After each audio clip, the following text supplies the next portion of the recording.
We are so excited to welcome you to this Venus Alchemy exploration of the evening star cycle that's has pretty much started. I haven't seen Venus yet. Have you, Sheridan? No, not yet. I've looked, but we've had some storms and I have those high mountains, so I'm usually the last. Yeah, right. Yeah, and you have to, it's probably still probably in the glow of the sunset for those who have a low horizon to see, but she's been seen, so we know she's there. That's pretty exciting. And so we're very excited to share with you about the Venus cycle in general, but also about this evening star cycle. And yeah, looking forward to what we have to um, going forth. Excellent. So we're here to talk about empowering your divine feminine with Venus, with the Venus cycle. And in case you don't know us, I am Sheridan and I'm here today with Kaylin, and we are of Venus Alchemy.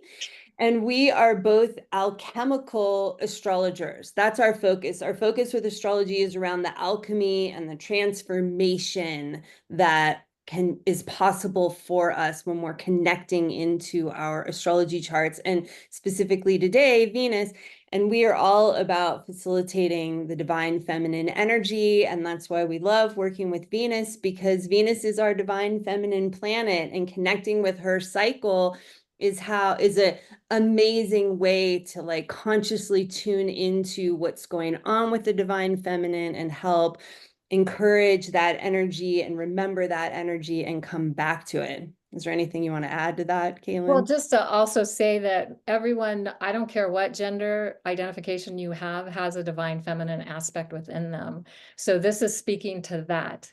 So we tend to have more women, but but it's true for everybody, no matter who you know how you identify.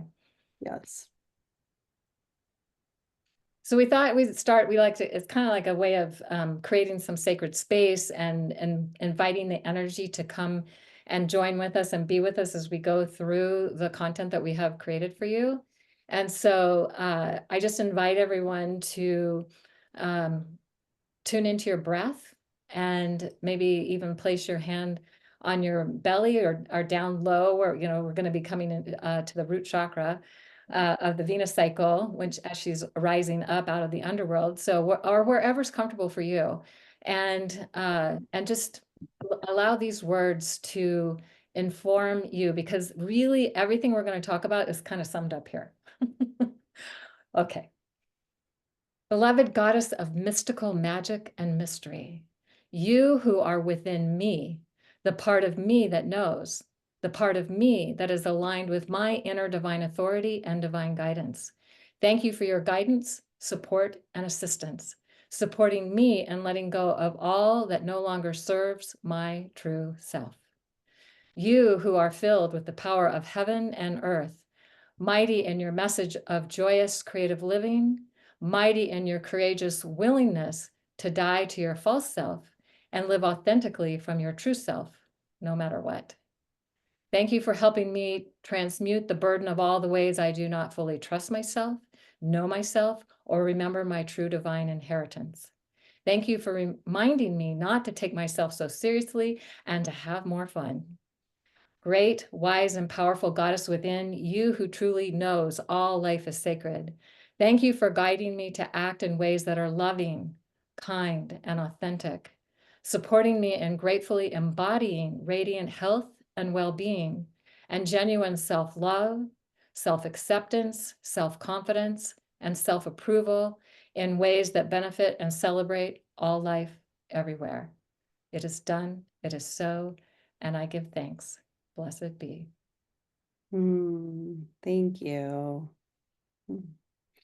So an overview of what we're going to be covering today is we're going to start with some insights on this current evening star cycle, right? Right now, Venus is rising into the evening sky. We were just talking about that.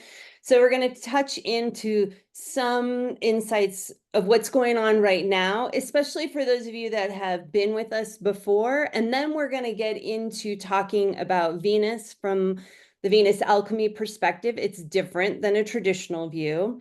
And we'll talk about the mythic tales of Inanna, who is really Venus, and how this relates to the Venus cycle, and how the Venus cycle unfolds and relates to the mythic tale of Inanna. We'll talk about some of these evening star Venus sky magic and highlights, and the power of working with the Venus cycle as ceremony. And then we have time at the end for your questions. So we're going to start with a little bit of more advanced things. Then we're going to talk a lot about like the basics and an introduction. And so even those of you that have been with us for a really long time, I know each time like I go through this information, there's like some little gem or pieces, parts that I forgot or put together. So hopefully, you know, some of that repetition will come through for you, and you'll be like, oh yeah, I forgot about that part. And for those that are new, we'll have a little bit of advanced stuff, and then we'll dive into like the whole kind of nuts and bolts of the Venus cycle itself. So hopefully we have a little bit of something for everybody here today. And also just encourage you all to, if there's something that's not clear, or that you have a question about, write it down, because we'll have time for the questions at the end. And I don't know about you, but I don't always remember. It's like I might have a question, but if I don't write it down, I might not remember. So we encourage you to do that if that works for you. Yes, please. And we'll try and, you know, pay attention to some of what's going on in the chat, but sometimes there's a lot of pieces, parts moving while we're like giving this. So we'll do our best. But like Kaylin said, we have time at the end for questions and all of that. Okay, so here we go. Okay. One of the most amazing things that has been revealed about the Venus cycle over the years that we've been doing this is that each phase of the Venus cycle, and there are 4 of them, there's the morning star phase, and that's connected to the element of fire. There's the underworld phase, that's connected to the element of water. There's the earth, the evening star phase is connected to earth, and then metamorphic underworld is connected to air. And we'll go into this a little bit more later, but just so that you have this sense. So morning star Venus, she's courageously choosing and embracing the initiation journey through fiercely inspired action. And it also has qualities of intuition and personal identity associated with it.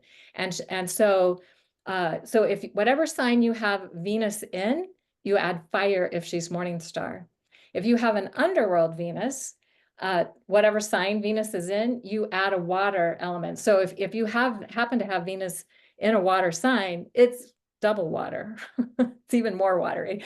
Now, for me, I have Venus in a fire sign, and she's evening star, so I add earth, which grounds her, and it means that she shows up in a very different way than, say, if I had Venus in a fire sign and a morning star, she would be super fiery. So I hope that helps you to get that sense. So here we are entering this evening star phase, and this is the expression of the Venus cycle that has to do with elder wisdom, the priestess, the goddess of love and beauty, and reclaiming our divine sovereign self. And then the metamorphic underworld, and that's when Venus is with the sun after she goes retrograde and before she rises up as morning star. And so she's rapidly changing from one expression of the divine feminine to another, or she's shape-shifting from one aspect of the goddess to a new aspect of the goddess. So if you're born with Venus retrograde, especially if she's within 10 degrees of the sun, then you have a metamorphic underworld Venus expression, and you would add air to that Venus sign. So I hope I got it all. Is there anything I missed, Sheridan?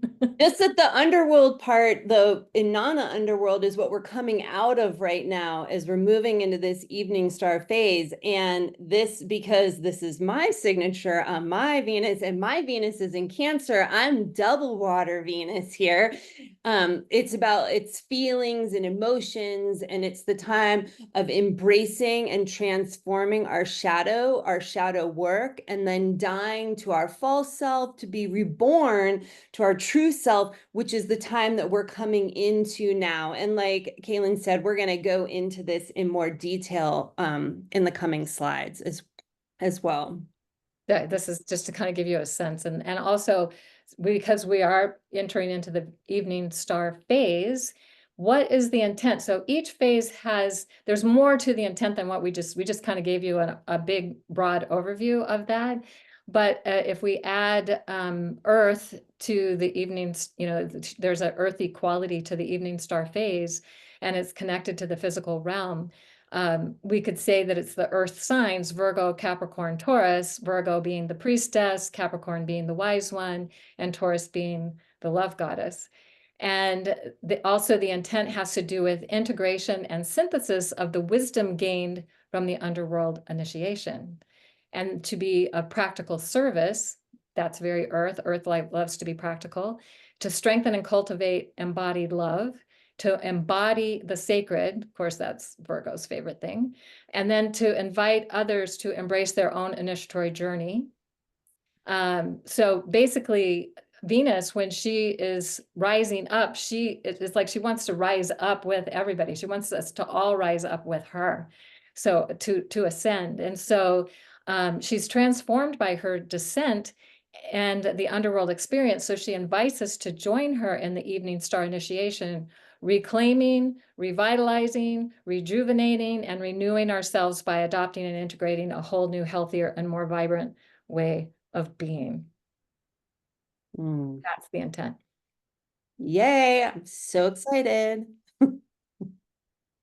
So this is just to kind of give you a sense of one of the things that we do when we lead people through the Venus cycle as a ceremony is we look at each Venus moon gate and what's happening when Venus and the moon are conjunct each other.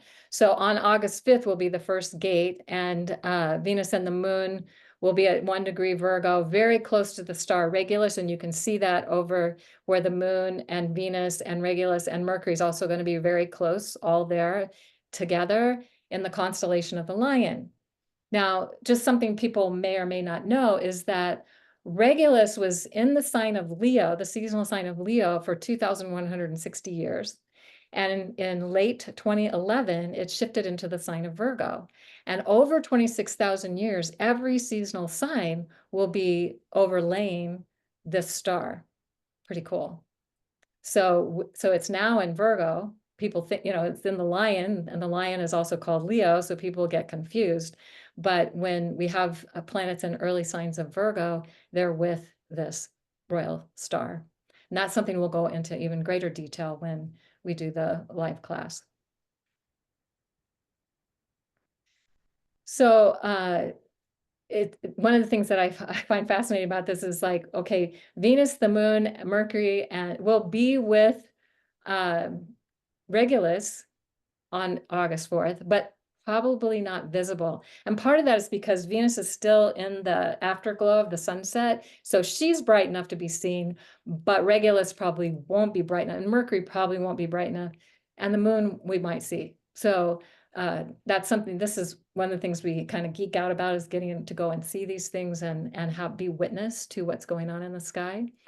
But Regulus does disappear in the evening sky in late July, and then it goes from the evening sky to the morning sky, but it's with the sun for about a month.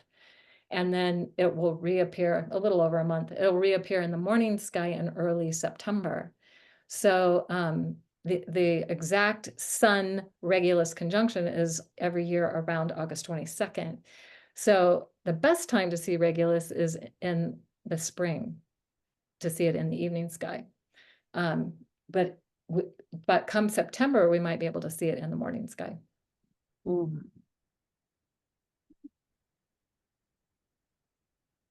So Regulus is one of the 4 royal stars of the ancients.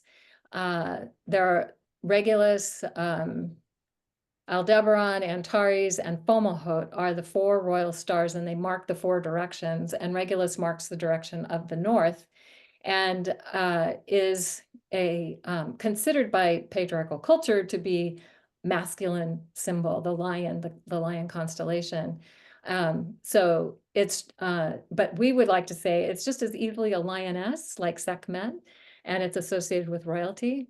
So a star representing great success when practicing forgiveness from the heart, foregoing the need for revenge. Because if you're seeking revenge and you have Regulus very prominent in the sky or on your own natal chart, then you could lose your standing in society. That revenge is not going to be helpful to you. So it's really, how do we get to the place of the heart, and how do we forgive from our heart, from a really true heart space? It's also considered to be a doorway into the Hall of Records, and some say the records are under the Sphinx, and some say they're in our DNA, and some say they're both. Mm. I love that Regulus is just always encouraging us to like connect into our heart. And that's that connection to that Leo energy of like coming from the heart, opening our heart, right? I love And what that. a great way for Venus to make her ascent through the first gate with this energy. It doesn't happen every time. In fact, it can only happen perhaps every 8 years, and not always this close. So this is pretty exciting. It is, right? We're in this Leo Venus cycle, and now we'll have this first gate in Leo as well. So beautiful. Leo into Virgo. So the Venus Alchemy ceremonial journey, right? One of our missions at Venus Alchemy is to engage the 19-month cycle of Venus as a ceremonial initiatory rite of passage, guided by the myth of Inanna that we'll talk more about in a moment. This initiatory journey is offered in real time through the entire Venus cycle, guided through the chakras and the alchemical underworld, which, if you don't know what we mean about that, we're just about to explain it. We have entered the third phase of the Venus cycle now, right? This is what we've been saying. Venus is moving into the evening star phase, right? She's going to be seen in the evening sky after the sunset by all of us in the coming days. We are reclaiming and re-empowering our divine feminine through each of the chakras as Venus meets with the waxing crescent moon each month following the new moon. We love sharing the supercharged power of ceremonially reenacting this Venus initiation, both personally and collectively, right? For each of us to do it individually with Regulus in our hearts, but also together as this powerful, beautiful group. I just want to say that I've been working with the Venus cycle since 1996. uh, what 28 years now, and I did it by myself for the first few Venus cycles that I went through, and at age 56 I did a very powerful Venus journey by myself, and then by my next Venus return we were doing Venus alchemy and taking people through the cycle, and it is so different. It's like you can do this all yourself, and we highly encourage everyone to do it because it is life-changing, but it's also really powerful to do it with the group energy because it magnifies our intention exponentially, and we'd like to think we're holding a really good container for that. So Venus Alchemy's perspective on Venus, right? So where this could be is different than a traditional astrology's perspective on Venus, right? So Venus represents an exploration of the divine feminine, the sacred feminine, through many different archetypes and phases of the Venus cycle, right? An exploration of the goddess is another way that we like to look at this. Venus is not limited to concepts like romance, relationships, personal ethics, or values around money and material possessions only, right? So that's more of that traditional astrology perspective. Instead, Venus represents our emerging divine feminine expression in all her many forms, including, but not limited to, the maiden, the mother, the crone, the queen, the priestess, the sorceress, the warrior protector, the healer, teacher, visionary, seeker, right? All aspects of the divine feminine is what Venus represents. She's not limited in any way in her expression. Yeah, I love that so much. And sometimes I hear people limiting Venus to relationships and money and these perspectives, and I'm just like, are you kidding me? Haven't we evolved further than beyond that? It's like she is so much more than that. So this is part of our way of celebrating and recognizing and elevating this awareness around the fact that there's so much more to the divine feminine than those aspects. Yes, Yeah. exactly. So, and when in this ceremonial journey, we're inviting you to actively attune to and empower the best expressions of the divine feminine within you and in the world around you. And when we're in a healthy relationship with what's within us, then it's reflected. It's like if you, I think it was Wayne Dyer who said, if you want to change what's going on within you, change what's going on around you, change what's going on within you. So that's a place to start. So that's part of what we're doing. And then it's also about deepening your ability to trust yourself and your intuition. I have to say, I had no idea. I mean, I started working with the Venus cycle and it has all those years ago, and it has so empowered me in ways that I didn't even know were possible. I'm imagining the same is true for you too, Sheridan. Yes. Oh my gosh. That's how I came into the Venus cycle, which I can explain later, but yeah. It's also about consciously participating in the rebirth of the sacred feminine in ways that benefit all life, because the sacred feminine has been so limited and repressed and suppressed by patriarchal society. So, uh, and that's including the divine feminine aspect within men as well. So this is how do we bring a greater awareness to this and celebrate these aspects. And then reconnect to the energies of the goddess living within you and learn how to feel the love and light already within us, even in the most challenging places. And honestly, we do have people who have shared some of the challenges that are going through in the Venus cycle on our Facebook page, and they get so much support for that. And I think it's really helpful. And we've had people share how helpful that has been for them when they were going through these challenges, because hey, the intent is to come from the most how do I want to say this, the most evolved expression of our divine feminine self, and anything in the way of that has to get cleared, and that's not always easy or fun. But it's worth it. It's so worth it on the other side. And then learning how to feel the love and light. Oh, I already said that one. Reconnect with your ancestral ways of communicating with the earth and sky. And there's so many ways across the planet that this has been done, and where we try to access many of them. And if you have ways that you know about that we're not aware of, we want to hear about them, because we'd like to bring that into what it is we're doing. Also invites you to intentionally liberate any blockages to your chakras, reclaiming and empowering them. And when we have healthy chakra system, then we're going to have a healthier body, mind, spirit experience. So, and then discovering the ancient power of ceremonially engaging Venus while walking in the footsteps and embracing the wisdom of our ancestors. One of the reasons we're so excited about this. So, as we're talking about this, what is your Venus archetype or sign, right? You can find that on your birth chart. And if you don't know that, there's tons of free sites that you can get your birth chart online.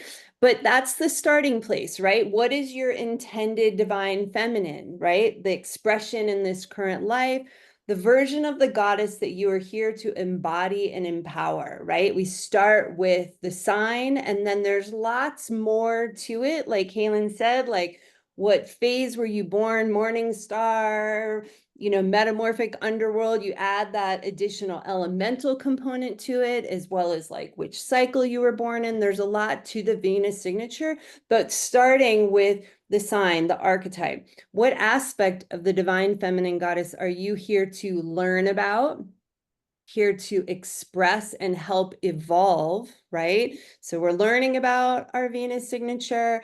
We're learning to express that, stepping into that energy and helping that energy evolve in our current consciousness.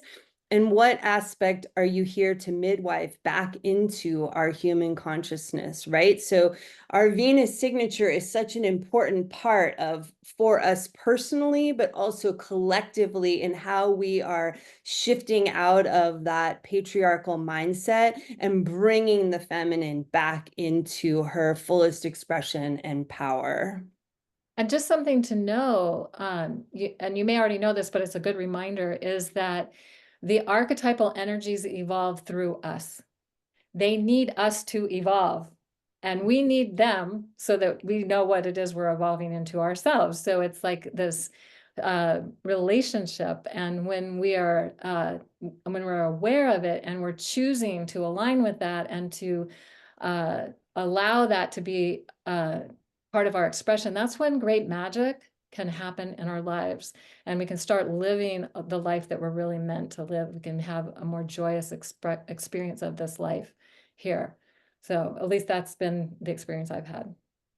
Yes, I'm right there with you, right? It's a way that helps us consciously understand what we're here to be and do. So communing with Venus is an excellent way to consciously connect with and empower the divine feminine consistently, right? To keep our awareness anchored into the opportunities around the divine feminine as she goes through all the different pieces, parts, phases, sections of the Venus cycle.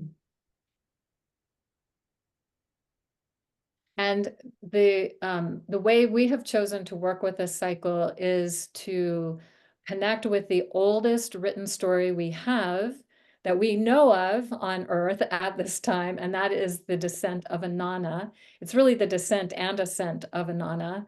And it's an ancient Sumerian tale there that has been deciphered from the cuneiform texts that were found in Sumeria. And also Babylonia had its own version of this. They called her Ishtar, not Inanna, but it's almost identical story with a few different names and a few minor details that are different, but essentially it's the same story. And it turns out that this is literally describing how Venus moves through the sky. And we're going to share more about that as we go. Which is just like amazing for a moment to acknowledge that literally the oldest written story or myth that we have in the world is about Venus and the Venus cycle and the divine feminine, right? I mean, that just like gives me goosebumps just every time I think about that. It's so incredibly powerful. So the Venus cycle, guided by the ancient story of the goddess Inanna, this myth, right, in quotation marks, because it's actually telling a cosmological explanation of how Venus moves through the sky with the sun and the moon.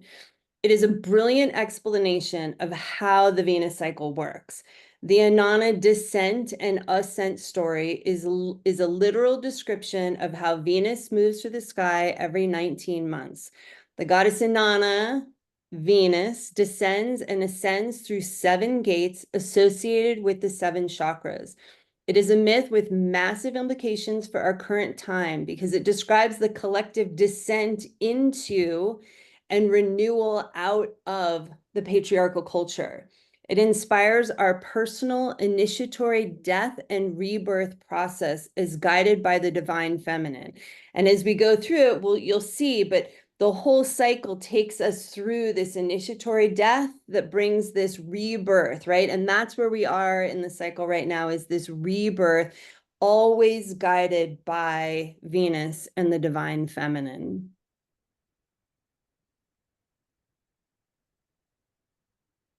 So this is just kind of a summary of everything that Sheridan just said, but it's a 19-month cycle. Venus rises as morning star. She's in the morning sky for 8 to 9 months, and she's going to make these conjunctions with the moon that represent the chakra gates.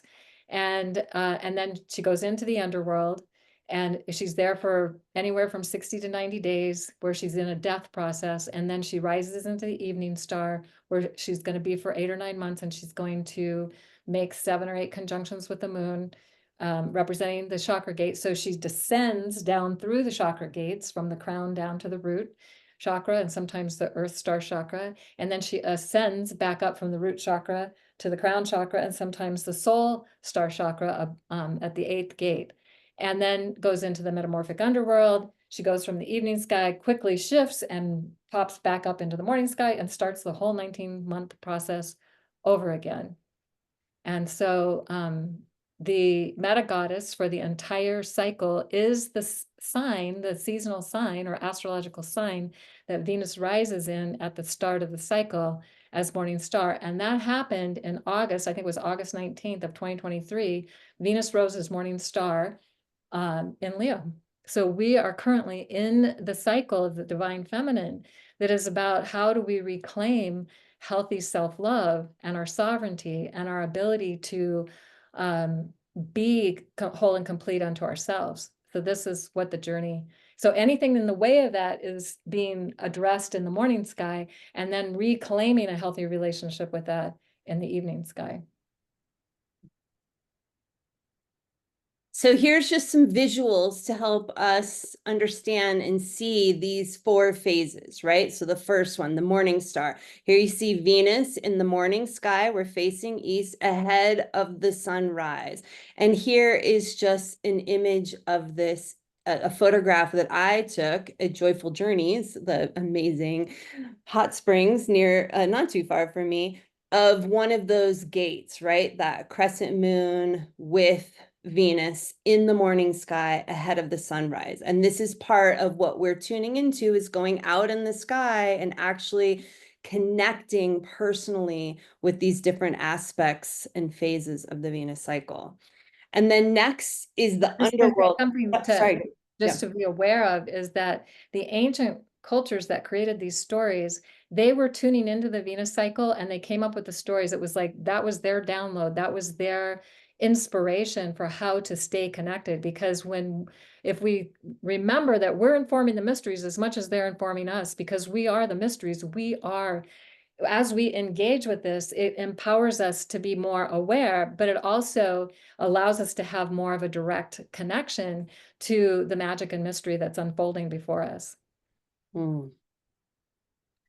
And then the second part of the phase is the underworld, right? So when Venus travels on the other side of the sun from our view, right, hidden in the light of the sun, and that's the phase that we're just now coming out of. And here's another visual just to be able to see it from that visual perspective, right? You look, it's the sun, we can't see Venus, so we turn the sun off and there's Venus, right? With the sun on the other side of the sun. And then just to remember that the sun is there. So when we're in that phase, or right now, if you haven't been able to see Venus in the evening sky yet, just know when you're looking at the sun, like Venus is right there, right? That's the whole point of that they're so intimately connected right now. And then the third phase, which is what we're entering now, the evening star phase. So here we are facing west, the sun is setting, and we can see Venus in the evening sky. She's the evening star. And here is another visual of that, right? Venus up in the sky after the sun has set. And again, that's just such an important part of Venus alchemy, is that visual communion and connection to the sky from the earth, and tuning in like our ancestors did is so unbelievably empowering, grounding, anchoring. It's just, it's everything. Can you point to Venus again? Yes, Yeah, right here. there. And you can see that the glow of the sunset is further off. Yeah. So these are the kinds of things when we go out and make that connection. And oftentimes just by seeing and witnessing it, amazing transformative things can be activated for us. So true. And you just feel connected, which feels so good, right? This is in our DNA, to be connected to the earth and sky. And then finally, the last phase, the really quick phase that happens, is the metamorphic underworld, when Venus passes between us, the earth, and the sun. We still can't see her because she's hidden in the light of the sun, but she's between us, and it happens much more quickly. That's why there's that air element that gets added, and it's this rapid turn. Venus is retrograde until she's reborn into the morning sky, and the whole cycle begins again. And here is just putting it all together visually so you can see that. So we have the morning star aspect, and then the descent through the chakras each month, She goes through the underworld phase on the other side of the sun. She rises into the evening sky, the evening star phase. She goes through the ascent back up through the chakras at each monthly Moon-Venus conjunction. And then she goes through the quick metamorphic underworld, passing between us and the sun. And then the whole cycle starts again. And this repeats every 19 months.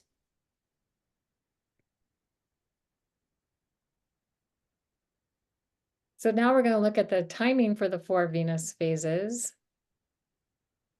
And what they all mean for you. So, yeah. So you may remember we said adding fire for the morning star phase, and that she's descending into the underworld. So one of the things that's very fascinating about what happens with Venus is she rises up, and she rises up to the highest point really fast within a couple months after she's risen as morning star, and then she starts dropping back towards the horizon and then disappears when she gets to be with the sun. So this is so we see her descend, rise up quick and then start descending and going into the underworld. And on this journey, and this is something she's choosing to do. She's choosing this initiation because she knows even though it won't necessarily be easy, it will be worth her while. So she, at each of these gates, she's of the chakras, she's releasing the distortions and blocks that are in the way of her expressing her masterfully wise, authentic self, and she's releasing whatever she needs to release at each of these gates, each of the Venus Moon conjunctions. And so if you're born during the morning star time, then you can add fire. And this time was from August 19th, 2023 in this current cycle to April 27th, 2024. And we'll start the next morning star phase in March of 2025. yeah. Look, you got the date exactly right.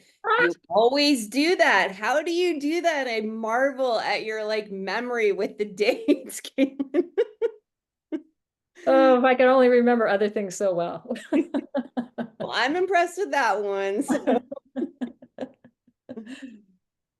So then Venus, the underworld goddess, is traveling behind the sun, right? She spends 2 to 3 months traveling behind the sun, hidden by the light, undergoing an alchemical transformation of death and rebirth into her wiser self. So this is that time of the shadow work. You're in that alchemical cauldron, that shamanic death and rebirth, right? Which is what we're just now coming out of. And if you were born with your Venus in the underworld, meaning she was within 10 degrees of the sun and not retrograde, you're going to add water to your Venus sign, right? This is where my Venus signature is. And this occurred from April 27th until July 10th of this year. And it's a moving target. So we're all going to start to see Venus at different times, depending upon where we are and our horizon line. But I know some people in our group have seen Venus that live like in California and have a low ocean horizon line, but I have not had that experience just yet, but coming soon. I haven't had it yet either. So excited to have that experience soon. Yeah. And honestly, this is what brought me into working with the Venus cycle, was learning about this underworld aspect from Kaylin and Tammy and knowing that this was my signature. And all of a sudden it was like everything in my life made sense, and everything I had gone through had this incredible intention around my empowerment and an empowerment of the divine feminine. And it was life-changing for me learning that. It was like all these things linked and connected together. And I have been a Venus devotee ever since. So thank you, Caitlin. Oh, you're so welcome. Love that you had such a powerful experience with that. And then, of course, this is my Venus phase, the evening star aspect of the Venus cycle. And this is when she's reclaiming her authentic, wise goddess self. And she's ascending through the chakras. And what's interesting is in the evening sky, Venus rises up very slowly, not like the morning sky, she's up. But in the evening sky, it's just a much slower ascent. And she doesn't start dropping back until she's getting ready to go retrograde. So And as she's ascending through these gates with the moon, she's reclaiming a healthy relationship with each chakra energy and her full power within. And the reclamation occurs monthly with each Venus moon conjunction. So if you were born in the evening star phase, then you can add Earth to your Venus sign. And this is happening from July 10th, 2024 to March 16th of 2025. So we'll be guiding you through, if you choose to join us, we'll be guiding you through each of the gates and how to work with that, and with lots of great practices and things that you can do. None of it's required, but it's just possibilities of how you can make the most of this time. And then finally, the last phase, that metamorphic underworld goddess phase. And Venus spends mere days traveling between us, the earth and the sun, hidden in the light, again, still an underworld process, undergoing a rapid metamorphic alchemical transformation of death and rebirth into her new goddess self, ready to begin the entire cycle anew again, right? This one happens quickly. So if you were born during that metamorphic underworld phase of the cycle, again, you're within 10 degrees of your Venus is within 10 degrees of the sun, retrograde, you add air to your Venus sign. And this is going to happen between March 15th and 30th of 2025 before she rises into the morning sky and we start the next Aries Pisces cycle, but more on that to come later. At a later date. Yeah. And I just want to say something about this one, because 8 years ago in 2017, when Venus was going from evening star to morning star in that metamorphic phase, she literally was in the sky one night and the next morning back in the morning sky. She went so fast, and I'd never seen that before. And I was just like blowing my mind. And it may do that again because it's the same cycle. It may do it that quickly again. So stay tuned. That would be so cool to see. I love that. So here is just the meeting of the crescent moon with Venus, that conjunction, just to kind of have a visual of that and a little deeper understanding of that. So these refer to the chakras.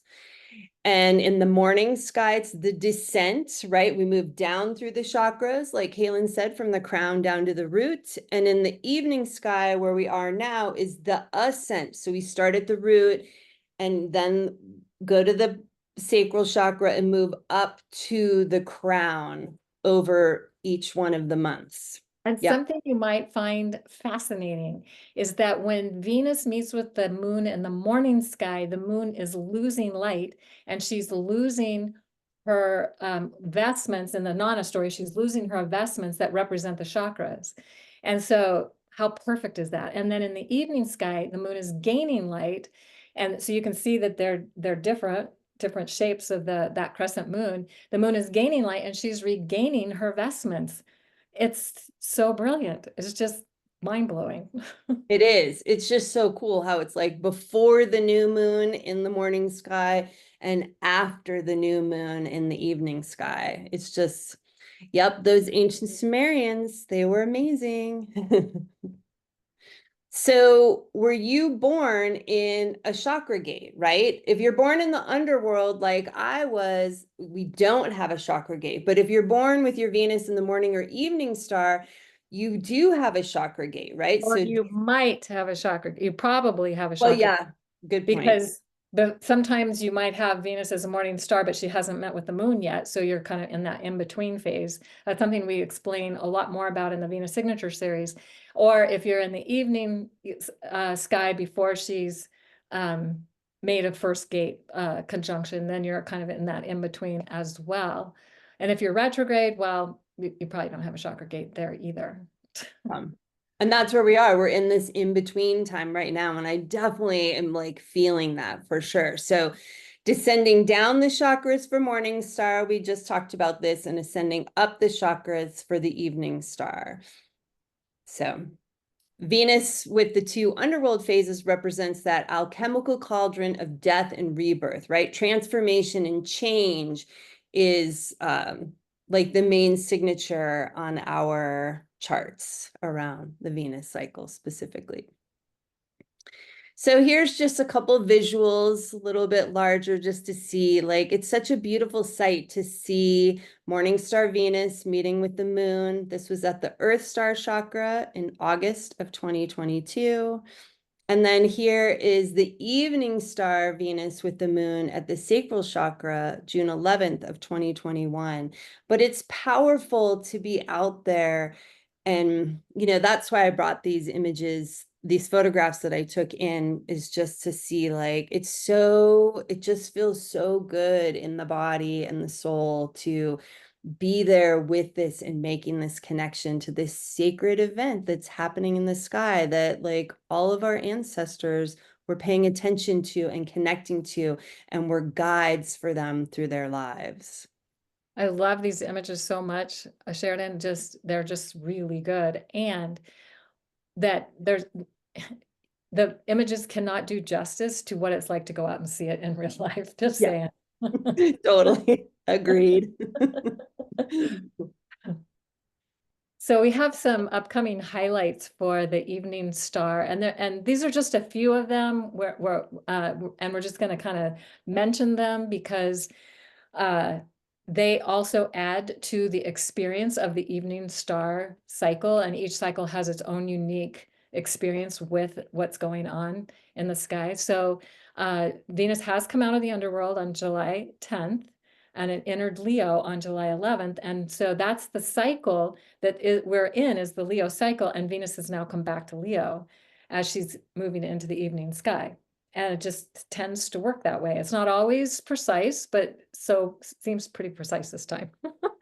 And then of course, she's going to continue to move through all these different signs. She's going to go through Virgo, then Libra, then Scorpio, then Sagittarius, then Capricorn, then Aquarius, and then Pisces before she starts her retrograde and goes into I think she starts it in Aries actually, and then goes back into Pisces. But so these as Venus goes through these different signs and at the different chakra gates, that all has meaning. The chakra has meaning. Venus in that specific sign in that chakra gate has meaning. And these are all things that we love to help guide people through and understanding and working with as we do this journey. Yeah. So here's some other evening star highlights, right? Just an overview, and obviously we would go into these in much more detail as we reach each one each month. But over this evening star time, Venus will come into alchemical relationships with Jupiter and Saturn, offering real-world grounding and expansion of the feminine.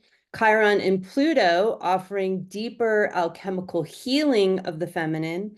Uranus and Neptune offering greater consciousness and universal love into the feminine. And Mars inspires greater harmony and balance between the feminine and the masculine. And Mercury encouraging more awareness and understanding of the feminine, right? And again, we would go into all of these in much more detail, but just to kind of have an idea of, like, all the opportunity of what's available to us as we travel through this evening star time of the Venus cycle. And we would, of course, love to have you join us for our Venus Evening Star ceremonial journey, which begins on July 30th. Well, let's say the first live class is on July 30th because it's already begun.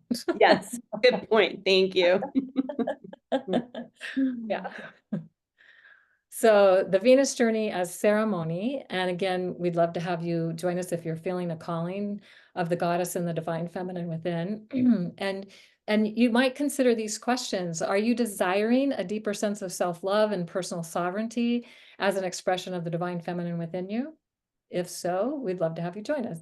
Are you ready to have the support of a ceremonial community and an ancient ceremonial practice? Because the Sumerians literally reenacted the Venus cycle as a ceremony every 8 years when Venus rose as morning star at the spring equinox or near the spring equinox. So they were doing ceremony, and that's part of what's inspired us to do that, to do this, but to do it with all the cycles, not just the spring one, the one that happens in spring.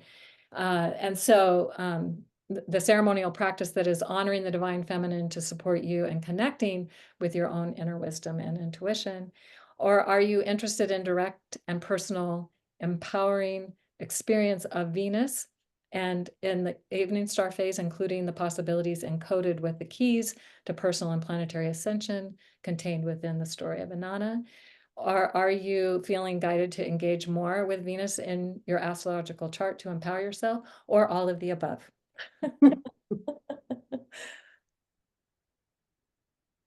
So we've been we got flooded with a lot of testimonials over the years.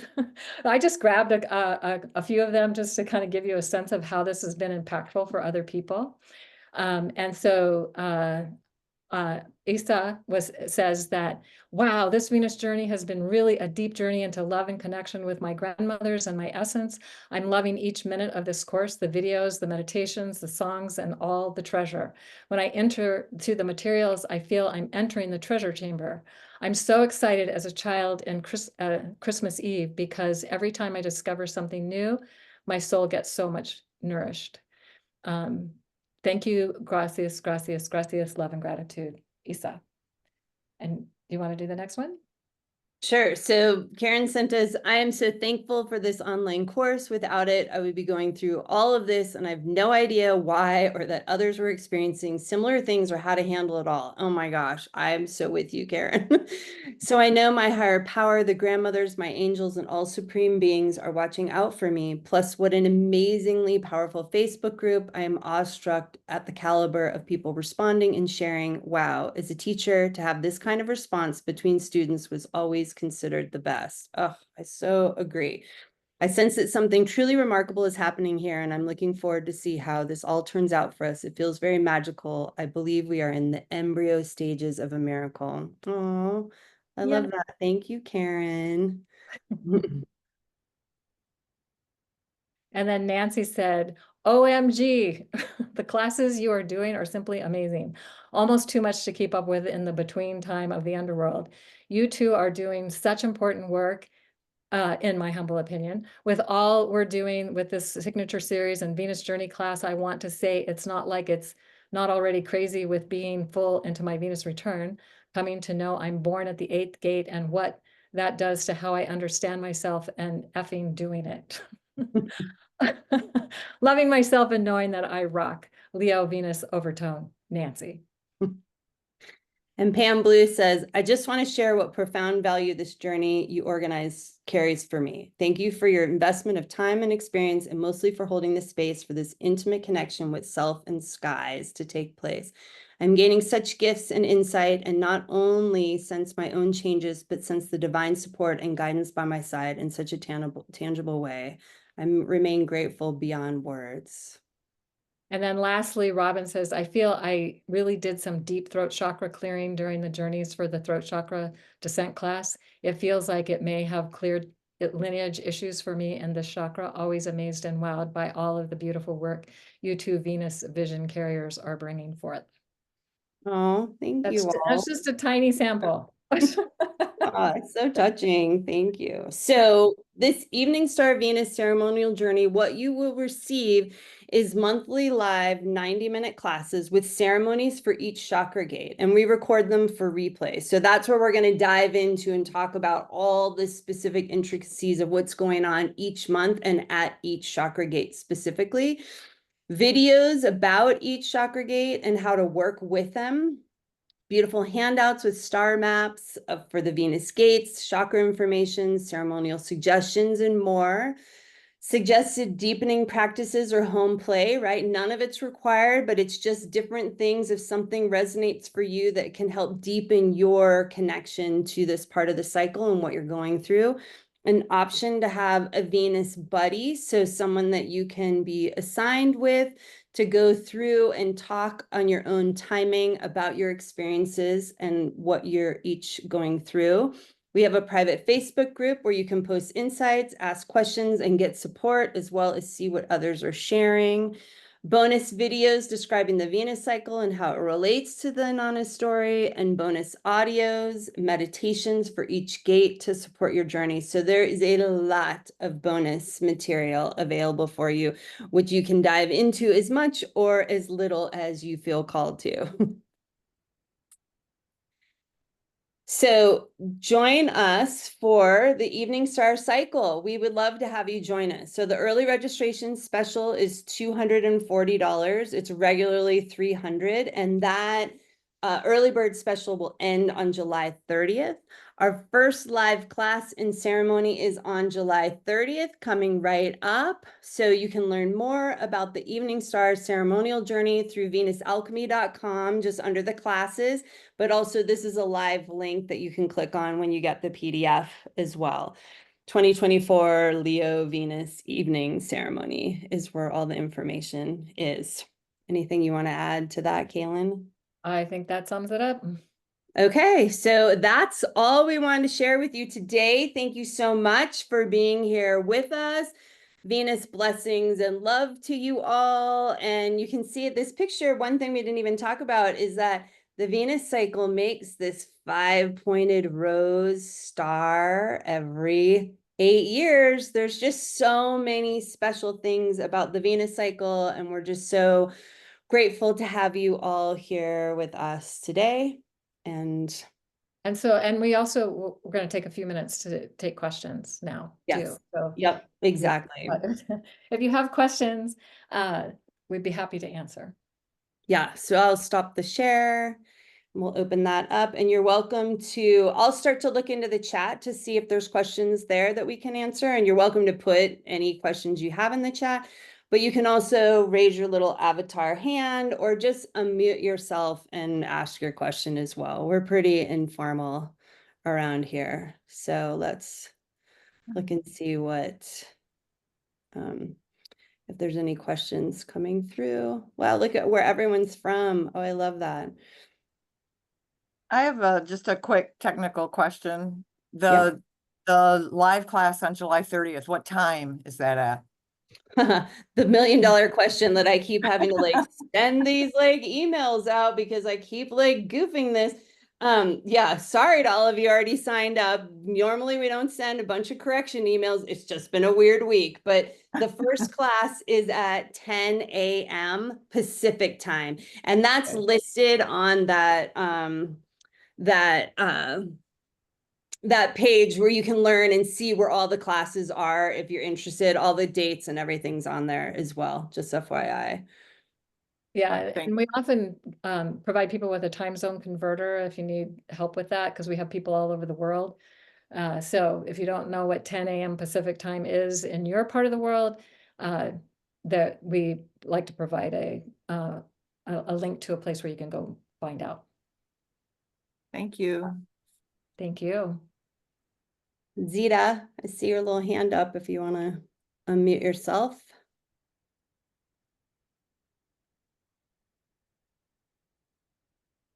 We also have Victoria and Greg and Janice. So Yeah. Do you use the Venus Star Point, the work of Linda Gutman at all, or you just use the natal chart? Oh, that's such a good question. I love that you asked that question.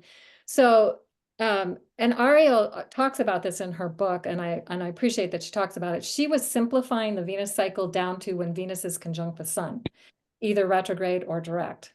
And that's the Venus star point, considered to be the Venus star point. It is not visible. You can't have a direct relationship with it. And the ancient cultures used when Venus rose as morning star as the starting point of a 19-month Venus cycle. So she's really only looking at the time from the time when Sun is conjunct Venus retrograde to the time when Sun is conjunct Venus not retrograde, back to the time when Venus come back to conjunct the Sun.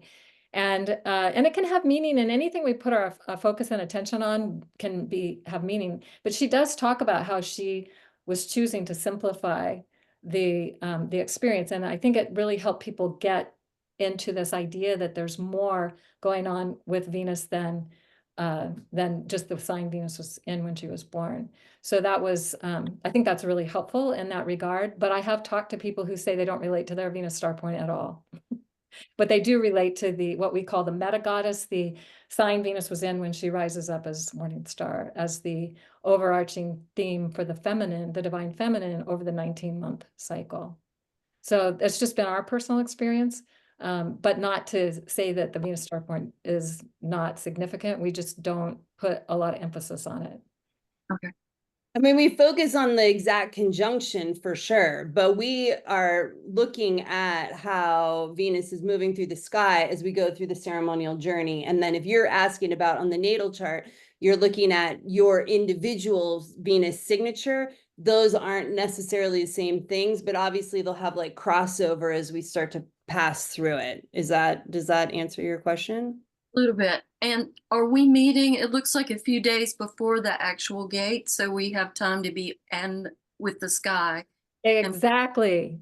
Beautifully said. Yes, that's Yes. exactly why we're meeting before the first gate, because we want people to have time to, if they can't be with us live, they can watch the video and prepare and at least, you know, hopefully put on your calendar when to go out and look at the sunset and see if you can see the Venus and the moon together.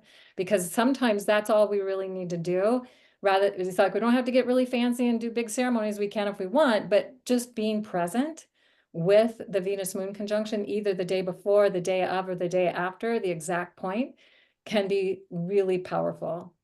And I have to travel sometimes because we're so tree rich. A terrible thing to complain about, but I sometimes have to go to the coast like 2 hours away so I can actually receive the blessing. Oh, Well, I need to walk up the hill behind my house to be able to see her in the evening sky. So I guess I shouldn't complain about that because it's just a walk up the hill. yeah. But that's commitment. If you have to drive somewhere to see her, that's definitely being committed to engaging. Cool. Sorry. So Victoria, do you want to unmute yourself and ask your question? Zita, I saw your question in the chat, and we can come back to that in just a second. All right, well, thank you. Can you hear me all right? yes. Great. This is such a beautiful presentation, so rich in information and visuals. It's just already so wonderful.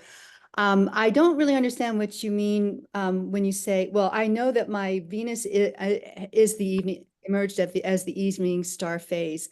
I don't know what you mean by add Earth to my Venus sign. Could you help me understand that What better? sign is your Venus in? It's in Leo. Okay, so you have a fiery Venus, and Leo is, it's like just gonna tend to take action and not think about it too much. But you add the earth aspect and it's going to be a little more thoughtful and not necessarily rush into things. So I have Venus in Aries and it's evening star. And I sometimes can rush into things, but I tend to be more thoughtful about it, to take my time to really feel into it so that it feels like from an embodied place, not just from the, oh, I think that's a great idea, I'm just going to rush off and do that. So it can add a more practical aspect to your Venus and Leo. Does that make sense to you? You're just talking about adding it as an intention. It's not a particular astrological thing I'm doing. It's really an intention thing I'm doing to add Earth to my Venus. I would say more than an intention. It actually adds a grounding astrological elemental influence to your Venus in Leo, so that your Venus in Leo would be more grounded and earth focus than a complete Leo in a vacuum. Does that make sense? I understand it conceptually. I'm not sure how it is I'm supposed to actually add the Earth. Well, so here, let me just see if this helps. If somebody has Venus in Leo and their sun is in Leo, I mean, they're a morning star, that is supercharged fire. That is very fiery energy, and there's not much that's going to slow it down. Unless, of course, they have maybe a lot of earth in other places on their chart that might, you know, like say, a Virgo sun or something like that. But for the most part, it's going to be very supercharged fire and not hesitate to take action. I mean, and hesitate is probably not the right word, but not take time to think about it too much. Just rush into it is one way to think about that. And so, and actually Dane Rajjar talked about this. He said, if you have an evening star Venus, add Virgo, and if you have a morning star Venus, add Aries. So it's like combining those two energies. But when we started looking at this more deeply, we saw that if you could add all the fire signs, you could add the fiery energy for the morning star, and you could add the earthy energy for the evening star, and then the underworld phases, you could add water and air. So, the way I feel it, because I've had people say to me, they don't think I'm very Aries-like, and I'm not completely Aries-like, but I do have that fierce aspect. And when she's activated and she's not being in her more thoughtful, let me just think about this before I take action. I think the way Dane Rajjar explained it was evening star will reflect before it acts, and morning star will act before it reflects. So did that help? So you're basically saying to add grounding practices and things that would have me consider and ground before acting. That's what I'm adding. It's a grounding practice. I just didn't know what you meant by how I'm supposed to add it. Was it an intention and action? And but I know grounding practices that I do them a lot because I think the energies we're going through right now are so volatile anyway. Yeah. So that's all I needed clarity about. That's really helpful. Thank you so much. Oh, good. Yay. I would even just 1 second before you unmute Greg next, but I would say that you could look at it as like your intention with your Venus in Leo, right? Part of your intention is to step into part of your soul path is learning about that Leo, divine, sovereign, self-love aspect of the feminine and empowering that. But part of that is also in a way that is like more thoughtful and practical and more embodied because you are an evening star Venus. Yes, love that. That completely resonates. Thank you. Thank you. Thank you. Yeah. Okay, thanks. Okay, Greg. Hi, Greg. I haven't seen you in a Hi, while. how are Nice you to see you. doing? First of all, before I get into it, thank you for what a lovely presentation. Sheridan, I don't know who put together the graphics, but We they were both do. Mostly Sheridan. I know they're really actually quite beautiful, because there's a lot that people get confused about if you just talk about it in an intellectual or an abstract way. So really, really lovely job with that. My question is similar. I have the opposite configuration from Victoria. I'm a morning star, but in Earth. So I got the fire, but I got the Venus in Virgo. But it wasn't, my question was, it really wasn't just related to help me understand my own, it's one of those aspects. It's one of the troubling issues that I have when I'm working with the inner planets is they move a lot faster. So to understand their process and to understand, Mercury goes retrograde 3 times a year. So it's like, oh, this is I mean, whatever it might be. I'm not an expert in Mercury cycles, but you're like, this is the 3 days of the Mercury, or underworld or what. It's hard for me. It's like some people, if they belong to certain groups, there will be notifications that the moon is aspecting this on, the moon aspects every single point and planet in a chart every single month. Every 15 seconds, there's going to be an activation. If the moon had the power of Pluto or Uranus or Neptune, we would all be manic depressive and in psych wards because we wouldn't be able to handle the onslaught of that energy. And so one of the things that for me, I struggle with is when people talk about death and rebirth. It's so, in some senses, with the faster moving planets, it's not helpful for me because essentially there's so much death. I mean, I would argue that the whole point of existence in many respects and evolution is about death and rebirth. And so this would be a subset of that. Okay, so the question is, how do I understand that it's not just Venus in the underworld as being, the death and because it's still, even though it's a 19-month cycle, it's still a relatively quick cycle. Okay, and so so there's a lot of moving parts here because you got the gates going down, you got the gates going up, you got the 2 different underworld cycles.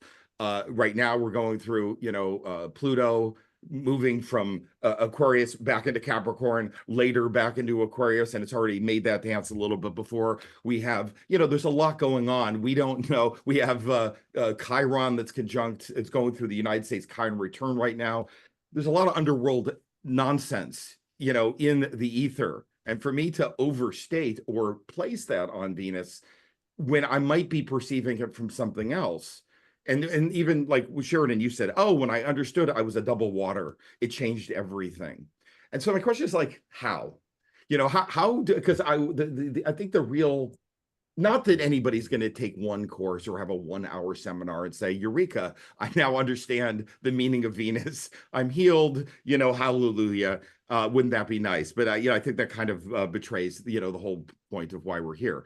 It's a point of evolution, a point of awareness, a point of growth, that we are constantly involved in. And so the question is how do we take that in deeper, maybe using different words? How does the double water, how does the fact that I'm a morning star, Venus, Virgo, adding fire, while we're in the underworld phase, inform me, not just in this cycle, but in the next cycle and the cycle after that, as well as the previous cycles? How can I start to integrate the power of that so that so that I become more grounded? And along those lines, I want to say is that I really appreciate your concentration on Venus cycles, because it's something I think that so easily can be overlooked. Not that Venus isn't sexy, although you don't focus on love and money alone, which would be the two big bling bling things that people would be so concerned about. But the inner planets are a tangible way of interrelating. And Venus is so important. And I look at astrology maybe a little bit different than many, but I do signature nonsense. But I do consider Venus being, I'm a Taurus rising. I view it as the ruler of my chart. I know in your tradition, you may not consider rulerships, but my experience and my exposure and my understanding of Venus has just completely changed over the last couple of years when I've really tapped into not just the rulership, but just what Venus means. The signatures of Venus in the sky, they're just so profound. Aside from the Venus cycle, Venus's relationship with Uranus, in the last couple of years, Venus's relationship with the nodes, Venus's relation with the next Venusian cycle, which actually is going to be in late Pisces. Okay, the day before Neptune enters into Aries, which is so important. One day before Neptune enters into Aries, it's going to be conjunct Venus. Venus is 28 and Neptune will be at 29. That's a signature. It's telling us that we're not jumping into that fire. We're actually have our foot in our grounding in water. And Venus is I think it's the Paul Revere of the zodiac. It signals where we need to focus our energy and our concentration. And I think it's so beautiful that you take your work at Venus Alchemy and want to focus on really helping us understand and integrate the power and the wisdom of Venus. But I need more, and that's why I'm asking the question, than just death and rebirth or transformation, because that's so generic. And everything I do is death and rebirth. I got Pluto conjunct my South Node. Everything in my life is death and rebirth. And so that to me doesn't mean anything. You know what I mean? And so I'm really struggling when you're like, oh my God, this was so powerful. I'm missing something. I'm kind of like colorblind to that, maybe just because I got so much underworld in my life anyway. And so I was wondering if you could speak to that. Yeah. I appreciate that. And thank you again so much for what was a lovely, introduction and space here today. Thank you. Yeah, thank you. So definitely, like, I have a lot of underworld signatures on my chart as well, Greg, like you're sharing as well, right? It's not just Venus in the underworld. I have Mars there. I have like their square Chiron. I have Pluto is like everything else on my chart is aspected to Pluto. So it's like, so for me, what it was learning that signature, like so many of us have had incredibly traumatic things in our childhood. Obviously, some people have had significantly more traumatic things than I have, but there was a lot of intense trauma. And for me, learning that was such an important signature on my chart and such an important part of my soul growth and why I was here was incredibly like validating and understanding, and was like, okay, this is something I can get behind now, right? Because this is this is what I'm here to learn and evolve and grow through. And I agree with you, right? We go through this evolutionary process over and over again. We have the 19-month cycle happens over and over again. It doesn't mean every time Venus is in the underworld, I'm going to be forced through a transformational process, but it can be something small and it can be something large. So it can happen just like that. But also for me, a lot of it is about intention and evolutionary growth. So when we are moving into an underworld cycle, I like to kind of like head it off at the pass and be like, okay, this is something that needs this transformation in my life right now. This is something that needs that death and rebirth. It could be something small like, oh, I've been doing this practice, this thing is not working for me, I'm watching too much TV, or like that's something I did in this one. I was like, oh, I'm streaming too much like crap and not using my time well. I'm going to choose the death and rebirth that comes from that, right? Of not doing that. So part of it can be an intentional choice and using the cycles as a way to work with the energy available to help facilitate my own evolution and growth. And then sometimes you're just kind of, you know, smacked upside the head and you're like, whoa, I am like in it and this is not what I wanted to transform right now, but all I can do is like ride the wave, which can be while Venus is in the underworld, but can be other cycles as well. So I don't know if that's answering your question. And Kaylin, obviously, I'm sure you have things that you would want to add, but that's my first piece of it, is what I would say. I just think all the points that you brought up, Greg, are really important, and that the point is what we focus our attention on, our attention and intention. And when we know what's going on with Venus, we can focus our attention and intention to align with that part of the cycle and to get the most out of it. And if you're in a Venus return, and say you're turning a multiple of 8 sometime between now and March of 2025, or have turned a multiple of 8 since August of 2023, then you are in a personal Venus return, meaning that Venus has come back to the same phase and cycle that she was in, that was happening when you were born. And if you were born as a morning star Venus with Venus in Virgo, Virgo tends to be very thoughtful and practical, and once it, you know, looks at the way that we perceive Virgo is that she is the high priestess. She is the one that's here to restore the sacredness of life, to do the sacred ceremonies, to really engage the earth and sky mysteries. And then adding the fire element to that would be that nothing's going to get in her way. She's going to blaze through that. She's not going to hesitate and not do that. She's going to go ahead and do that. So this is your inner feminine expression. And of course, you're interested in the patterns, the patterning of life. Virgo is all about the pattern, and that has to do with how the planets are moving through the sky, and how, you know, the ancients, that all the priestesses knew when it was a new moon, a full moon, a seasonal cycle, and they knew when to do the ceremonies to help keep people in alignment with that, what was going on, and especially what they could see. So Pluto we can't see, Uranus, Neptune we can't see. They do have an effect, but we can't see them. But they could see Venus, because Venus is the closest planet to Earth.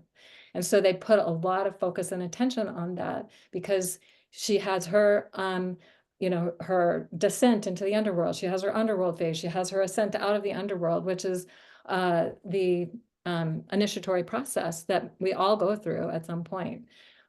So, and I'm seeing that Victoria said that where this isn't really about a punchline, death and rebirth, it's about a process. And so, and it's how we choose to engage it and be conscious of it and aware of it. And when we do that, it can be life-changing, just saying from personal experience and what I've witnessed for others. So I hope that helps. I appreciate you taking the time. I'm not offended by Victoria's comment. Obviously, she doesn't know who I am. I'm not about a punchline. I'm, you know, nothing about me is that superficial. And so that's part of the reason why I ask these questions is like, you know, how does one really relate? Because there's a lot of people, when you talk to them, they just throw the buzzwords. And that's superficial. So, you know, some people might say it's sun sign astrology type of thing. It's like reductive nature. you know, whatever. Venus and Virgo is not reductive, as you suggested in your comment, and that's definitely true. Anyway, Kaylin, Sheridan, thank you so much for offering it and for engaging and for allowing me to participate here today. Really, really quite Thank lovely. you so much for participating. We appreciate you. You And- bet. Yeah. If I may, I have found that Venus really gives us an initiatory path to feeling over thinking. And our culture is so heavy on the thinking side of things and the analytical, and to stand and be starstruck, literally starstruck, and receive the celestial energy. And you will be surprised how your being and your thoughts and your feelings will be changed. And I think that's the most important thing that these ladies are trying to get across, is that it's an experiential journey rather than they don't want us to just sit and get from them information or believe what they say. They want us to have a real life experience with this Beautifully said. Thank you so much. Oh my gosh, that's so well said. So Is there time to ask a question? Another question? You guys have been so generous with your time. Yes, we have like a couple more people in the queue. Yeah. so Okay. if you raise your hand, we can come back to you, but we need to get to the other people. So Janice, I think you're next. Okay. We'll come back. Yes, hi. Hi, everyone. Yeah, very, very interesting conversation and exchange with Greg. And I don't know, maybe there's a piece of it here in my question that was answered through that exchange. But I was just thinking along the lines of why just the Venus cycle being highlighted in this way. Isn't it true that every planet, like Mars or other planets, have their cycles too? Or is there something about the Venus cycle that's different? Like, does Mars have all those same phases? Does Saturn go through all those same phases as a planetary cycle? And then my other question briefly was just, why not the moon for the divine feminine as well as Venus? Thank Well, you. the moon definitely comes into play in the Venus cycle, so there's that. But Okay. all the planets have their own unique cycle. Mars has a very different cycle than Venus. It's a 26-month cycle, and it has different phases and different ways of working with it. Mercury has its own cycle, as Greg was bringing up. It's like, 120 days on average. It's sometimes shorter, sometimes a little longer for it to go through its whole cycle. Saturn, of course, is going to, has a almost 30-year cycle. So they all have their own unique expression, but it's Venus, which is the representative of the divine feminine. And I feel like one of the reasons that we have had such a focus on the Venus cycle is because it's time for the divine feminine to come back more into our consciousness and awareness.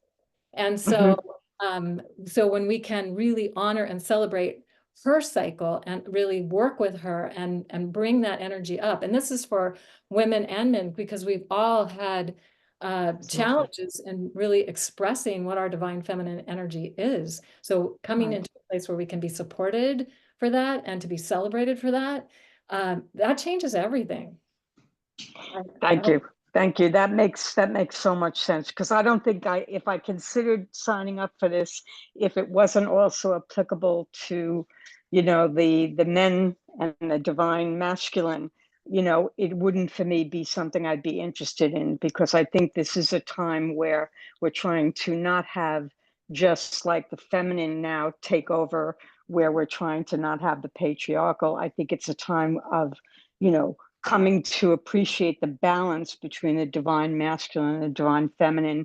And I agree with you, maybe that particular healing is coming through the divine feminine at this point, but it's just a really important thing that it's not just the divine feminine that we're speaking about. So thank you. Yeah, and we do bring the Mars cycle into the Venus cycle, especially when they intersect in different ways. But we haven't focused on that because that's a whole other process. Yes. That would require a different course, Right. Yeah. And also the thing about the Venus cycle is that it's so clearly ceremonial from the Inanna story, we know how to create the ceremony around that, whereas the Mars cycle is a little bit more vague. And so someday we'll probably focus on that, but we haven't done that yet. Just not the That's right. great. Yeah. Yeah, thank you. Thank you. Okay, and so Hyper Sassy B. Hyper Sassy B, love the name. Good evening.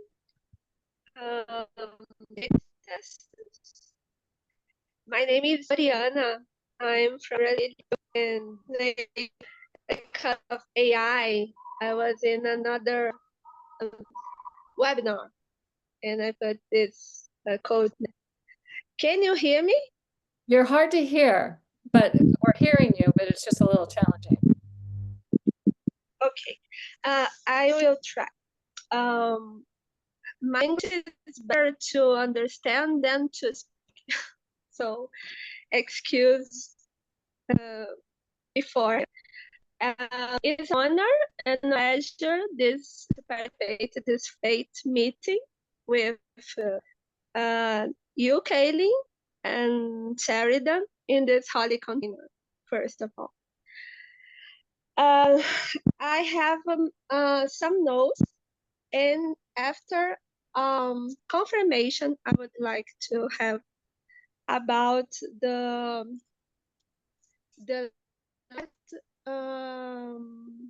Venus metamorphic Leo.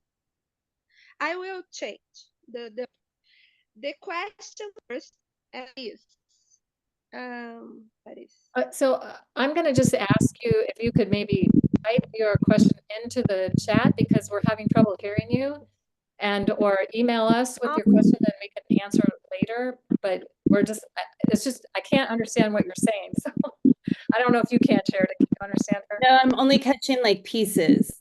Yeah. So, yeah, so if you could do that, that would be great.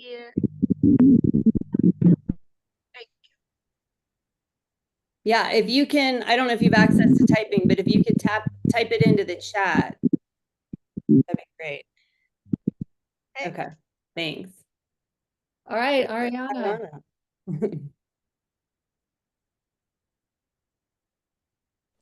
I actually just want to attest and encourage everyone who's here today, perhaps for the first time and hearing this for the first time, that and Greg, all these things that you brought up are things that unfold, you know, like are addressed and unfold during the course of the 8 months that we're going through our monthly meetings. And like every month, Kaylin and Sheridan put together amazing, you know,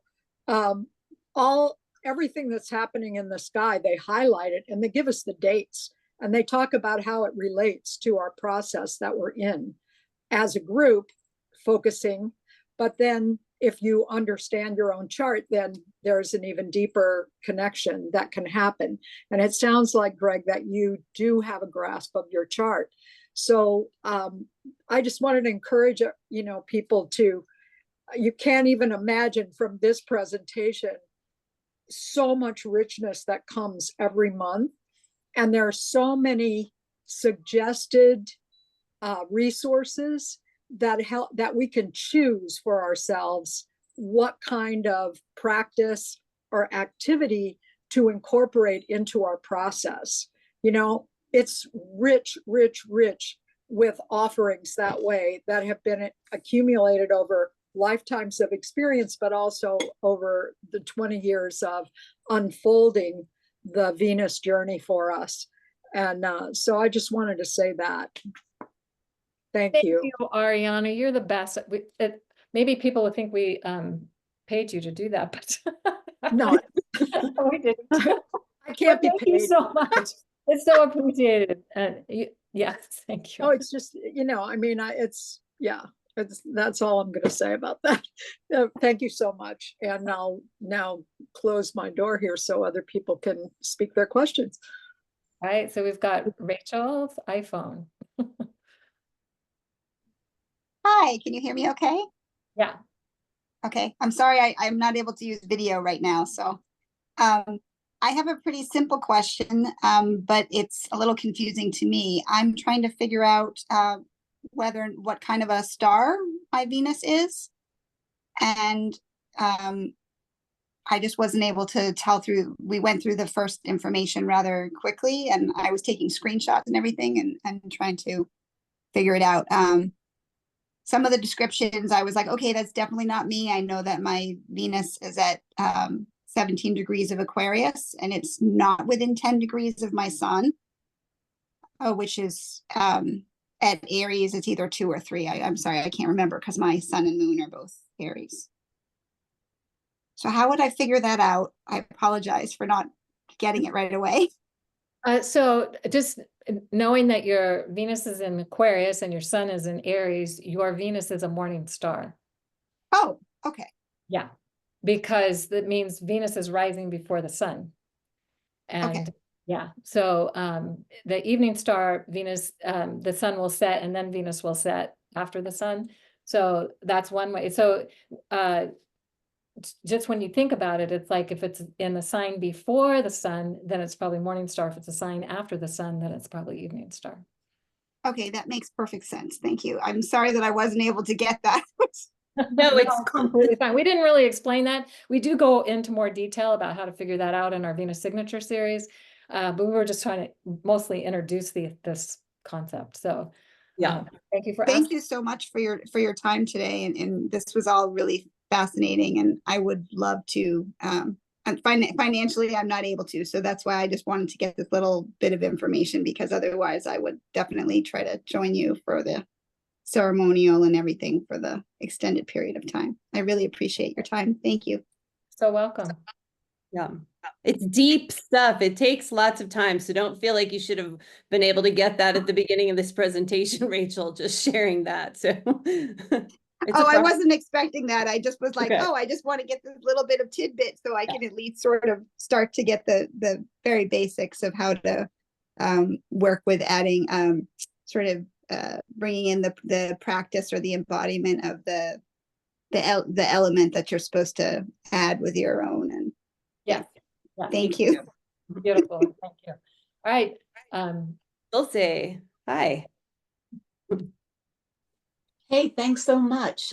Just like Rachel, that was a good question, a great answer. I boarded a Gemini new moon early morning, 1 a.m. with the moon, with Venus in Cancer. So she's an evening star, correct? Your sun is what? Gemini. I'm born at a new. Yeah. Yeah. So she'd be evening. Would she be in Gemini the? sun will set before the Cancer Venus will set. Right. So is she in the underworld then? She's 30 degrees away from the sun. If she's 30 degrees away, she's in the evening sky. Okay, because it's the 10-degree orb that you're looking for the underworld. Yes. Thank you. So welcome. Rock on, Venus. All right. Yeah, rock on. I love it. Liz. You're muted. Mute.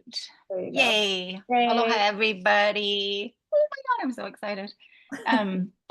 I love, I love everything about you folks and Venus. And I loved Greg's question too, or line of inquiry. And I'm not sure I fully understood it, but what was coming up for me as having participated with you since 2014, the beginning, and every time asking, well, do I really need to be a part of this? Is this mine to do? The signs in the world of form that come and the finances that come to support continuing to engage with you all is there's a magic and a supportiveness to engaging with the cycle with you and in this way that is beyond words, so I just need to say that before anything else. And then the other thing that comes up with, like I said, I'm not sure I understood Greg's question, but for me, also an underworld Venus, Mars in the underworld, and Scorpio signature, Plutonian signature across my chart. Let me see. When I engage with the cycle, visibly and within this incredible container. To me, Venus is like the person of, Mercury is the messenger, the transformational messenger, delivering messages from the other, from the engagement with the sun, from the interaction with Uranus or Neptune, and I experience that with Venus too. Like, she's so accessible, and the medicine that's so unique to every cycle, whether she's in a hard aspect to Uranus, like this one, square to Uranus at the beginning of the cycle as a seed point, that medicine unfolds then. It's like she's translating the outer planet medicine for the time, but in a way that is so accessible and so, if you use the benefic malefic, so benefic, so beautiful, engaging in the night sky and everything. So I can't say enough good stuff about engaging in the cycle, and it's totally, absolutely life-changing, transformative.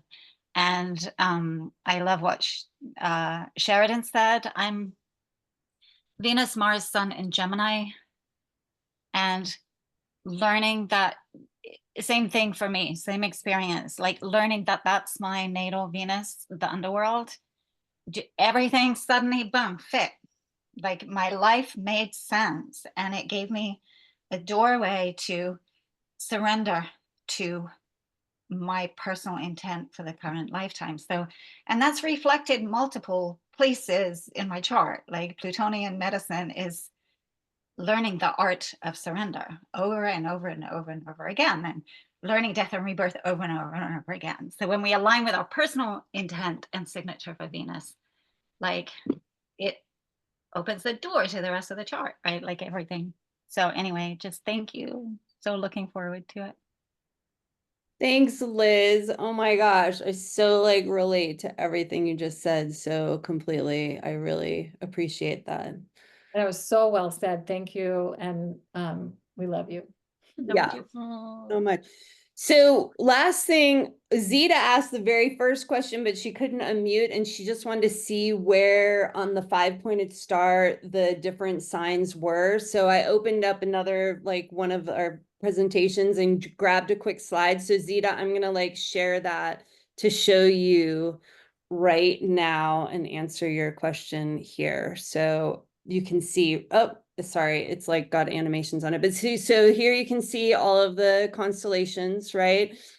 And then here is, we'll move through that quickly, but the 5-pointed star. And I'm pretty sure this is exactly what you're asking, right? So here is that. It has been Aries. This next time it's going to rise in Pisces, but it had been rising in Aries for 104 years or something. And then the Libra cycle that it's going to rise in Libra again next time in 2018 rose in Libra, but it had been rising in Scorpio. So that 5-pointed star is shifting, and it takes about 1,240 years or so for it to make one whole complete turn through the sky. Yeah. So I think that's what you were asking, Zita. I just wanted to make sure that, does a loop in the blossom indicate a retrograde period or an underworld journey? Oh, I'm not sure I understand. Does a loop in the blossom? Oh, of that other image? Yes, yes, exactly. Like if you, oh, I don't have that other, I don't know if it's in this presentation, but that yeah, it's not in this one, but yes, that it is the loop. That's what she's talking about. When we were looking at the other image, it has the loop that goes One through. right below, try the one right below, the slide right below. Yes. Okay. Thanks. Thank you. See, this is why 4 eyes are better than 2. But yes, that's the retrograde period, the loop. Correct. Yes. Here. Yeah, this is a good one to show right here, which is like Pisces, Aries. That's something I should put into this. But yes, there we go. Thanks. Okay. That was so awesome. It takes a village.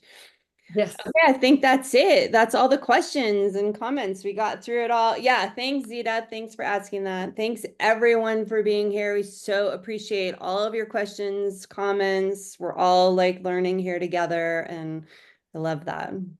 So I'm seeing Oriana.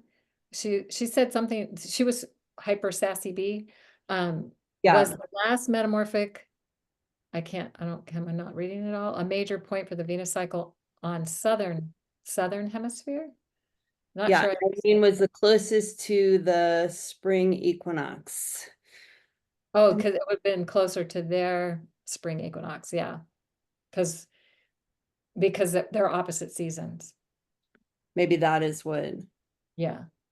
The timing of the Venus cycle happens the same for all of us all over the planet. We'll just obviously be in different seasons, and the visuals will change whether we're in the northern or southern hemisphere, but all the timings are exactly the same. It just might be in the day for me and in the night for you the next night or something. But if that answers your question.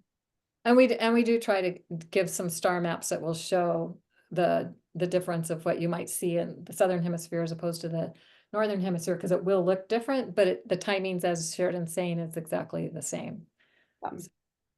Yeah. Yeah. Okay. Oh, yay. Out? Yeah.